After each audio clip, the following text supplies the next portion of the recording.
Bonjour à tous sur la chaîne du Moniteur Automobile. Aujourd'hui, on vous parle d'une voiture qui doit aider Fiat à sortir de la monoculture de la 500, c'est la Grande Panda. Pour nous en parler, il y a Laurent, mais avant ça, n'oubliez pas, abonnez-vous à la chaîne si ce n'est toujours pas fait, activez les notifications pour ne rien manquer de nos vidéos. Et pour le reste, je vais voir Laurent et on va voir ce qu'il a à nous dire sur cette Fiat Grande Panda électrique. Alors Laurent, salut. Cette Fiat Grande Panda, elle a clairement un look qui sort du lot. On peut penser au modèle originel qui était d'un certain Giugiaro, si je ne me trompe pas. Quelle année, Fred, la première Panda 1980, très bien. Voilà. Comme le dit la marque elle-même et plus particulièrement son designer, François Leboine, c'est de l'inspiration, évidemment. Elle n'a plus rien à voir avec la première Panda, sauf dans ses proportions cubiques. Et tu vois, un peu taillée à la serpe comme ça. C'est assez réussi. Oui, et puis il y a le petit trou blanc ici dans cette finition de base raid. C'est ça, qui accentue le côté, comment dire, old school. Oui, voilà, old school, basique, simple. C'est pas mal, quoi. Après, évidemment, tu as une forme un peu originale, rétro, et puis tu n'as que des détails modernes du style des phares pixels à LED. Ça, ouais. Alors un mode, tu vois, un motif pixel qui est un peu repris partout ailleurs, dans la calandre, ici sur la calandre frontale. C'est sympa, et ça apporte la modernité qu'elle doit avoir pour une voiture de 2025. Ouais, par contre, je vois ici, il y avait dans la petite calandre, mais ici, on voit enfin l'ancien logo de la marque. Oui, c'est ça, il y a plein de petits gimmicks, tu vois, si on se met sur le côté, alors on a aussi ce grand logo qui est, comment dire, embouti dans la carrosserie, c'est très joli. On a des petits logos un peu spéciaux là, qui donnent des effets visuels. Voilà, tout est fait quand même pour attirer le regard, ce qu'elle parvient à faire parfaitement, cette voiture. Alors moi, je te montre ici le petit détail qui me plaît bien, mais tout le monde n'aime pas, c'est les phares fort cubiques comme ça. Ça, c'est très moderne. Voilà, j'espère que ça va résister dans le temps parce que ça m'a l'air fort exposé. Mais sinon, c'est stylé. C'est vrai, ça ressort. Et c'est assez amusant de voir qu'ils ont voulu le mettre en valeur parce que c'est chaque fois décalé, quoi. Les lignes ne se coupent pas exactement. C'est ça. Et puis plus généralement, regarde, elle a l'air un peu surélevée comme ça, un peu ambiance, je vais dans les champs, je peux passer un peu partout. C'était un peu ça aussi la Panda à l'époque. Peut-être qu'il y aura une version 4x4, on ne sait jamais. C'est déjà prévu, il y aura une version 4x4. Cool. 2 moteurs. Moi, le seul petit truc, c'est que oui, j'aime bien le fait qu'il y ait des poignées comme ça, mais réflexe des voitures modernes, tout à l'heure, j'ai essayé de l'ouvrir ici. Ah bah non, voilà, non. Tu vois.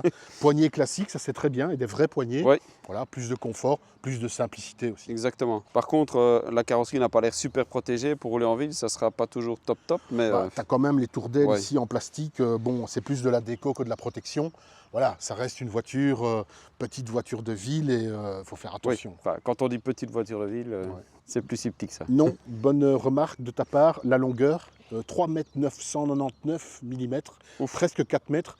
C'est évidemment presque quasiment un demi-mètre en plus que la première. Et il fallait au moins ça pour assurer quand même un minimum de confort. Parce que les toutes petites citadines, c'est bien, mais il faut quand même qu'on puisse y entrer à 4 dedans d'ailleurs. Oui, clairement. En tout cas, au niveau style, ça fait son petit effet. On reconnaît une Panda directement. Donc là, le pari est réussi. Et en même temps, c'est assez... elle a ses spécificités, donc c'est pas mal. Hein, C'est fait pour plaire, c'est fait pour séduire, c'est fait pour avoir l'air moderne, comment dire, à la mode comme ça. Et c'est pour ça qu'elle est parfaitement réussie. Et ce que je trouve intéressant, petite parenthèse, c'est qu'on a tous un petit peu critiqué les modèles Stellantis quand la Corsa est sortie ou l'Ypsilon. Ah, c'est une 208 avec 2-3 trucs dessus. Ici, je veux dire, même quelqu'un qui avait une C3 avant ne va pas faire le lien direct entre les deux. Le travail a vraiment été bien fait. Donc, elle a vraiment sa personnalité. Donc ça, c'est chouette, quoi. Parfaitement. Bon, voilà, à bord de cette Grande Panda, je ne sais pas, toi, t'es bien mis, là, toi, Alors, moi, je suis bien mis. C'est une petite voiture, donc ça reste une citadine. Il maximise l'espace aux places avant, donc assez bien mis, je veux dire. Je suis plutôt grand, 1m87, et derrière moi, je pense que toi, ça va. Bah écoute, franchement, oui, moi je fais 1m78, 78 pour nos amis français, et clairement, mes pieds peuvent aller en dessous du fauteuil, donc ça c'est chouette. Voilà, on n'ira pas, alors on fera peut-être pas un Bruxelles-Barcelone une fois, mais pour le quotidien ou quoi, ça va, quoi. Il y a de la place. À part, moi j'ai de la place pour mon crâne, les plus grands sera peut-être autre chose, mais franchement, c'est pas mal du tout. Hein. La voiture ne fait jamais que 4 mètres de long, c'est ça. Hein. Oui, alors il y a quand même pas mal de garde-au-toit, ça c'est quand même appréciable. Alors c'est vrai, comme tu disais, si toi tu viens devant, moi derrière, j'aurai les grands en général, les plus d'1m80 se sentiront un peu plus à l'étroit à l'arrière, mais en tout cas, je me répète, à l'avant, c'est nickel, quoi. Ouais, et puis bon, la voiture est sympa, le look est sympa, c'est des plastiques durs derrière, je sais pas si devant c'est la même chose. C'est la même chose. Alors les plastiques, tu remarqueras qu'ils ont une couleur sympa, c'est ce bleu. Ouais. Hein, on a toujours l'habitude de voir des plastiques noirs. Fiat innove un peu en mettant des plastiques bleus. Alors ça plaira peut-être pas à tout le monde, mais mais ça a le mérite au moins d'être innovant et puis d'être plus joyeux, quoi. Ça met de l'originalité et puis je vois qu'à l'avant c'est plutôt funky. Je vais te rejoindre, tu vas me parler de ça. Ah ben, viens, on va regarder ça en détail. Bon, bah, ce qui prévoit à l'extérieur a l'air d'être valable à l'intérieur aussi parce qu'on ne reconnaît pas du tout un modèle Stellantis a priori. Non, non, ils ont la Grande Panda a sa propre personnalité. C'est vraiment sympa. Alors encore une fois, c'est des prises de choix de design, donc tout le monde n'aimera pas, tu vois, les incrustations en plastique transparent. C'est assez sympa. Moi, j'aime beaucoup. Ça plaira pas à tout le monde, mais au moins ça donne de la joie dans les voitures qui sont d'habitude un peu triste. Et donc ça c'est d'office, quoi. Quelle que soit la version, tu as ça. Donc ça c'est bien, c'est un vrai choix, quoi. Alors est-ce que tu vois la forme ici? Ça rappelle, ouais, voilà, ça te rappelle le Lingotto. Le Lingotto. Qu'est-ce que c'est le Lingotto, Fred? C'est l'usine originelle où on fabriquait les Fiat 500, notamment à Turin. Notamment, c'est ça. Donc bâtiment historique de l'usine Fiat qui mesure, le vrai mesure 500 mètres de long, énorme. Et donc ils ont remis cette forme de Lingotto ici et là. Ah oui, c'est juste, voilà, parce qu'il y avait une piste d'essai sur le toit, c'est ça. C'est ça, il y a la piste d'essai sur le toit, tu vois. Et donc ça, c'est assez sympa, c'est un détail historique. En même temps, dans les formes, on reste dans quelque chose d'assez conventionnel, mais il y a ce petit côté... Il y a un petit côté pop, comme ça, moi j'aime bien. Ouais, c'est ça. Et puis alors, c'est sûr, bon, il y a quand même un minimum de Stellantis, je vois la commande de transmission, ça, il n'y a rien à faire. Ouais. Mais ça ne saute pas aux yeux comme sur certains modèles. Par contre, je rêve où il y a deux boîtes à gants. Alors oui, tu en as une petite, t'as la boîte à gants classique ou quoi. Et là, ils ont remis aussi un petit détail historique avec cette boîte à gants. Voilà, il y avait une espèce de, alors c'était ouvert, mais c'était un peu rondouillard comme ça. Enfin, c'est sympa. Comme le reste d'ailleurs, tu as ces petits inserts jaunes, tu vois, c'est aussi un parti pris esthétique, sympa. Alors après, pour le reste, elle est très bien équipée. Tableau de bord entièrement numérique, 8 pouces, écran central 10,25 pouces, avec tout ce dont tu as besoin pour ton smartphone et puis pour tout ce qui compte pour rouler au quotidien, quoi. Ah non, c'est pas mal du tout. Et puis, bon, c'est vrai, de nouveau, comme tu disais, c'est des plastiques durs, mais la couleur est sympa. Ouais, et puis bon, il ne faut pas s'attendre à des miracles, ça reste une petite voiture économique, hein, c'est une Fiat, quoi. Voilà. C'est pas une Rolls-Royce, quoi. Non, après... Bon siège, tu vois, les tissus sont sympas aussi, robustes comme ça. Alors tu sens que tu feras peut-être pas 1000 km, mais pour le quotidien, c'est parfait. J'ai un bon maintien. Voilà, je suis parti, quoi. Bah, écoute, c'est cool. Eh ben, nous voilà à bord. Bon, on précise qu'on a coupé l'air conditionné pour que vous nous entendiez correctement, mais il fait chaud. Hein. Il fait très chaud, là. Donc vous étonnez pas si vous voyez des choses couler sur le visage, c'est normal. Bah, c'est plutôt silencieux. Bah oui, électrique, donc forcément, tu rentres dans le domaine, dans le monde du silence, ce qui n'était pas le cas des anciennes Panda, certainement pas de la première. Ah non, c'était assez rustique à l'époque. Voilà. Et donc plus généralement, tu as une voiture qui roule super bien. Cette Grande Panda version électrique roule super bien. Alors pourquoi? Parce qu'elle avait évidemment cette batterie qui abaisse son centre de gravité. Elle a aussi quand même un certain poids, 1 tonne 350 de mémoire. Donc ça pose le véhicule. Ouais. Les suspensions sont bien adaptées, calibrées à ce poids géré et à la voiture en général. Et donc c'est même surprenant, je dois dire, qu'elle soit aussi confortable, aussi soyeuse sur la route. Ouais, et tu peux passer sur des pavés, ça reste sympa, quoi. 1350 kg, c'est beaucoup et pas beaucoup en même temps, sachant qu'on parle d'une électrique, mais pour quelle puissance ici alors? Alors ici, on est en puissance 113 chevaux, donc c'est un moteur plus ou moins puissant. 113 chevaux, alors qu'est-ce que ça donne? En chiffres, 0 à 100, 11 secondes, un peu plus de 11 secondes, vitesse de pointe 132 limitée. Donc ça veut dire quoi en résumé? Voiture très comment dire, performante, enfin plutôt performante en ville, et beaucoup moins sur grands axes comme l'autoroute, quoi, tu vois. Oui, voilà. Mais sinon, tu as des bonnes accélérations. Voilà, tu vois, on relance. Là, on est quand même 3 adultes à bord, hein, donc... Ça bouge plus que correctement. Donc, oui. Voilà, très parfaite pour une utilisation citadine, mais je voudrais dire aussi agglomération. Donc, tu peux prendre un bout de ring, un bout d'autoroute. Tu vas pas être malheureux, quoi. Hein. Et donc, dans le cas, par exemple, de gens comme ma tante, typiquement, qui a une Panda de la génération précédente, mais qui aime bien voyager plus loin, est-ce que Fiat a prévu quelque chose? Mais non, alors ça, évidemment, on entend déjà. Faut pas parler de comment je vais au Portugal avec, comment je vais au Cap Nord avec. C'est pas fait pour. Ouais, après, tu peux, mais tu vas y aller en 6 jours ou en 5 jours. Mais voilà, c'est pas fait pour. C'est une voiture quand même une pure électrique. C'est pure urbaine, de proximité, comme on dit. Proximité et un peu plus. Ça reste assez polyvalent. On répète souvent, la plupart des Belges font 30 km par jour maximum. Là, tu as de quoi. Tu peux aller bosser à Bruxelles en habitant en périphérie facilement, voilà, sans stresser pour ton autonomie. Mais voilà, c'est pas fait pour voyager. Ouais. Si par contre tu aimes bien le look, etc., que tu veux voyager, je suppose que comme toujours chez Stellantis, il y a d'autres solutions que l'électrique. Alors voilà, bonne remarque. Il y a évidemment une autre version que cette Panda électrique, c'est la version hybride avec le 1200 110 chevaux associé à un petit moteur intégré dans sa boîte. Et là évidemment, on est dans quelque chose de beaucoup plus polyvalent et peut-être plus sympa à conduire encore parce qu'elle pèse 200 kg de moins, tu vois. Ah oui, ça fait quand même déjà une belle différence. Et voilà. Aussi, donc l'électrique n'est pas obligatoire sur la Panda, sur la grande Panda.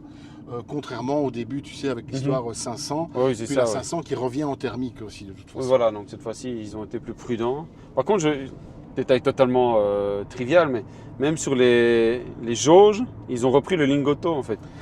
Oui, c'est ça. Pour la batterie, oui. pour l'accélération, la récupération, c'est amusant, quoi. Quand je regarde ici au niveau de l'utilisation, bon, on a Android Auto, etc., mais ça reste quand même assez limité. Bon, il faut préciser qu'on a une version de base, hein, RED. Ouais, c'est ça. Donc, forcément, il y a moins de menus peut-être que sur les versions plus hautes. Oui. Mais l'essentiel est là, facilement accessible a priori. Oui, c'est facile. J'ai été assez surpris, on n'a pas été dérangé par l'alarme de survitesse. Non. Alors voilà, c'est aussi une voiture qui invite à rouler gentiment. Ouais. C'est pas une voiture qui incite à l'attaque. Ouais. Donc tu es souvent en mode, tu conduis souvent de manière décontractée et donc tu n'es jamais en sur-régime, j'ai envie de dire. Donc non. Ah, et je vois en plus qu'ils ont pensé à un petit bouton pour désactiver la fameuse ISA, hein, l'alarme de vitesse, il faut maintenir longtemps et alors... C'est un petit raccourci. Ouais, et alors du coup ça s'active sur l'écran ou ça se désactive. C'est bien vu aussi, ça évite de chipoter dans des menus. Oui, voilà. C'est toujours bien, surtout en ville, quoi. Voilà, puis c'est là où tu vois que quand même les constructeurs de voitures pensent à ce genre de détails qui peut irriter au quotidien quand tu as comme ça des voitures qui sonnent un peu pour rien, c'est fatigant. Bon ben voilà, cette solution permet d'avoir une voiture un peu plus agréable. Ouais. Donc voilà, finalement ça roule pas mal du tout. Et donc, comme on en parlait, est-ce que ça roule loin? Oui et non dans l'absolu. Alors, autonomie évidemment, sujet important. Batterie de 44 kW, donc ça veut dire quoi? Nous, on a fait un minimum à 13 kWh, ça c'est vraiment en moyenne basse en ville. Plus généralement, on était vers les 15-16. Ça veut dire quoi? Ça veut dire 255 km réels d'autonomie en agglomération, tout compris, donc il faudra t'arrêter avant pour recharger et pas attendre le 0%. Et sur autoroute, où là tu vas rouler un peu plus vite, ben là tu vas tomber à 190, 180, 190 km d'autonomie. Ah ouais, enfin bon, pour ce pourquoi la voiture est faite, ça va. Et puis bon, l'autre question, quand tu dois recharger, comment ça se passe? Alors la recharge, d'origine la voiture a un chargeur 7 kW en monophasé. Ouais. Tu as aussi un chargeur rapide 100 kW, bon c'est pas énorme mais ça va, ça aide. Ça permet tu sais les fameuses 30 minutes dans le meilleur des cas pour récupérer de 10-15% à 80, donc ça va. Mais alors tu peux avoir en option un chargeur 11 kW aussi, en fixe à l'arrière, mais alors pour revenir au chargeur d'origine 7 kW, tu vas nous montrer parce que je crois que tu aimes bien. Moi j'ai adoré ça, donc si vous restez avec le système de série, vous appuyez ici, et là dans le nez, vous avez le câble de recharge, monté sur ressort. Et donc c'est bien parce que bon, ça ne traîne pas par terre, ça s'adapte à la distance à laquelle vous voulez recharger, donc c'est quand même super pratique. On précise, c'est du monophasé 7 kW. Hein. C'est ça. Donc c'est pas hyper puissant. Mais imaginons, vous êtes chez vous, vous voulez aller recharger chez le voisin en face, vous pouvez y aller, il y a de la distance. Vous voyez, donc c'est quand même pas mal. Et pour le reste, hop, on lui demande et il le fait tout seul. Bon, tu dois l'aider un peu, hein, tu dois l'aider un peu. Alors ça c'est bien. Alors il y a un autre avantage, c'est que tu vois, il est déjà plugué du côté bagnole et donc tu n'as plus qu'à le pluguer à la borne ou à la prise. Et ça c'est, côté pratique, c'est vraiment... Moi personnellement, je trouve ça génial. C'est génial. Petite anecdote, on est journaliste, on a régulièrement des voitures électriques. Et personnellement, quand je recharge chez moi, c'est sur une simple prise domestique en 2,3 kW. Et souvent, sur la nuit, je récupère ce que j'ai consommé pendant la journée. Donc on n'a pas besoin d'avoir une borne à 11 ou 22 kW en triphasé. Donc un système comme ça, c'est top. Franchement, c'est top, en tout cas pour recharger chez soi ou quand vous êtes en vacances au camping, etc. Donc moi, je trouve ça super bien vu. C'est très bien fait. Alors je me répète, mais si tu prends l'option charge 11 kW pour gagner un peu de temps, là, tu n'as pas le câble et tu as une prise classique. Et là, tu reviens avec un câble classique à plugger des deux côtés. Il n'y a pas de double plancher dans le coffre derrière, donc quand vous avez vos câbles, vous ne savez pas les ranger. Quand vous partez en vacances, vous ne prenez pas le câble pour faire du 11 kW, vous avez celui-ci là et c'est bon, quoi. Hein. On a le temps en vacances. Donc franchement, ça c'est une chouette trouvaille qu'il n'y a pas sur les autres modèles Stellantis aussi. Non, moi j'espère que ça se généralisera un peu sur toutes les voitures parce que c'est franchement sympa. Après, on va voir. Tu vois, il y a un enrouleur, normalement, toute cette qualité. Il faut voir si ça va tenir dans le temps. Parce que le jour où ton enrouleur il est coincé et que tu restes avec ton câble, là, tu fais un nœud autour de la voiture pour partir, quoi. Moi, c'est bête, hein, mais c'est toujours le seul bémol que j'ai avec les systèmes de recharge sur l'avant. C'est que souvent, c'est la partie la plus exposée pour une voiture, surtout en ville. Donc, quand ça est endommagé, combien est-ce que ça coûte à réparer? C'est un autre débat. Ça, c'est un autre débat. Mais par contre, voilà, l'idée est vraiment super. Le câble enrouleur, moi, je trouve ça top. Bon, ben, Grande Panda, est-ce que c'est un grand coffre qu'on a avec? Grand coffre. Alors, ici, dans le cas de cette version électrique, tu as 361 litres de volume. C'est pas mal. C'est pas immense, mais c'est pas mal. Voilà. C'est pas fait pour voyager. Tu pourras mettre quand même des sacs et un tas de commissions courantes facilement. Sache quand même que la version hybride, qui existe aussi, elle a 50 litres en plus. Donc là, on passe à 412 litres. Ah oui, là ça devient... c'est mieux. Ouais. C'est mieux. Ça devient confortable pour une voiture de 4 mètres de long. C'est ça. Moi, je remarque, il n'y a pas de double plancher, par exemple. Non. Donc non, ça, c'est un peu... C'est ça, la batterie, tu fais pas ce que tu veux, donc tu n'as pas de double plancher. Par contre, tu as quand même des dossiers de banquette rabattables 2 tiers, 1 tiers, en sections séparées, et ça reste pratique, parce que elle a un côté pratique. Regarde, quand tu vois, si tu rabats les sièges, tu pourras stocker des grands trucs dedans sans problème. Tes roues d'hiver, quand tu iras faire la permutation, facilement, quoi. Attends, je regarde juste un truc, donc on sait le faire depuis le coffre. Voilà. Bon, il y a la couloir, mais donc il y aura quand même malgré tout une marche. Donc c'est ça que je disais, le double plancher, c'est pratique pour ça. Exactement. Pour mettre tes câbles en dessous quand tu as un électrique. Voilà. Mais pour résumer, la modularité est basique. Quoi. La modularité est basique. Mais elle est là, elle a le mérite d'être là, donc c'est pas mal du tout. Moi, ce que j'apprécie, c'est le porte-chapeau rigide. Je trouve que c'est toujours pratique parce que bon, j'ai des gamines et je mets souvent des trucs derrière, et quand tu as un truc souple, c'est toujours un peu casse-pied. Là, c'est pas mal. Bah écoute, finalement, Grande Panda et coffre presque grand, quoi, alors. Bon, ben, comme toujours dans nos vidéos, il faut terminer par ce qui fait moins plaisir souvent, c'est le prix. Les prix. Et combien ça coûte une Grande Panda électrique? Alors, celle-là, donc dans sa finition raide comme elle est là, 23 990. Voilà, alors dans l'absolu, c'est jamais donné les électriques. Une Panda à 23 990, c'est cher, évidemment. La version La Prima, 3 000 € de plus, avec un équipement plus chic, notamment tu n'as plus les jantes en tôle, mais tu as des jantes en alliage, puis tu as 2-3 détails de finition, et qui portent le prix, oui, comme je le disais, à 26 990. C'est quand même pas donné, ça il faut rester réaliste. Ça reste une Panda, mais en même temps, voilà, on est en 2025, tout évolué, et dans le paysage actuel des voitures électriques, bon, ben, ça reste abordable, tu vois. À ce format-là, de toute façon, il n'y a pas grand-chose en face non plus. Donc, Non. Aujourd'hui, tu pourrais mettre en face de ça, ben, moi je pense à la Hyundai Easter, tu vois, par exemple. Très sympa, très rude concurrente pour cette petite Panda. Sinon, après, tu pars dans les autres néo-rétro. On pourrait parler de la Renault 4, mais elle est beaucoup plus grande et plus chère. Après, tu n'as pas trop de monde, quoi. Allez, tu as juste la C3 éventuellement, mais qui a un positionnement un petit peu différent, un petit peu moins cher aussi, mais bon. Mais c'est la même base. Elle n'a pas le même capital sympathie. Non, voilà, hein. tu as deux publics quand même, c'est pas le même public. Donc voilà, cher et pas cher, réponse un peu de Normand, oui et non, mais voilà, c'est dans l'absolu, à chacun de voir. Par contre, je le disais, tu peux aussi diminuer le prix en optant pour la version hybride. Oui. Là, tu tombes à 17-18 en prix de base, 21-22 en prix max, la Prima avec option. Ouais, donc, alors, ça réduit quand même la note de quelques milliers d'euros. Comme voiture, c'est pas mal. Voilà. Maintenant, dites-nous, vous, en commentaire, ce que vous pensez. Est-ce que vous pensez que ça reste beaucoup trop cher pour ce genre de voiture ou pas? Est-ce que vous achèteriez cette voiture ou pas? Laurent, justement, est-ce que tu achètes, tu retiens ou tu oublies? Non, je retiens évidemment parce que c'est une excellente citadine électrique. Alors là, je parle de la version électrique qu'on a essayé aujourd'hui. Ça répond à toutes les questions en fait, des besoins que tu peux avoir quand tu cherches une citadine électrique. Donc, c'est-à-dire si tu ne veux pas partir au fin fond du Portugal ou dans le Grand Nord, eh ben, ça c'est parfait. Donc ça répond à ça. Alors, elle répond à ça, mais elle le fait en plus avec une certaine manière, c'est-à-dire ce style, ce côté historique, rétro, moi qui me plaît beaucoup. Donc ça marche avec peut-être les plus vieux, mais les plus jeunes ne resteront pas, à mon avis, insensibles. Ouais, je pense que la voiture a quand même son charme, hein, quoi qu'il arrive. Voilà. Donc voilà, c'est une voiture qui va, à mon avis, faire du bien à Fiat, parce que je pense que ça va marcher, que ce soit en hybride ou en électrique, c'est parti pour marcher. Tant mieux, la marque en a besoin et ça prouvera une chose, c'est que Fiat est un spécialiste des petites voitures sympas. Voilà, exactement. Et je pense que ce sera la conclusion pour cette vidéo. La question de départ, c'était est-ce que cette nouvelle Grande Panda peut aider Fiat à sortir de la monoculture Fiat 500? Absolument. Notre avis, c'est que c'est le cas, clairement. Donnez-nous votre avis, mais surtout, n'oubliez pas, si ce n'est pas encore fait, vous vous abonnez à la chaîne, vous activez les notifications. Et Laurent et moi, on vous dit à bientôt pour d'autres vidéos.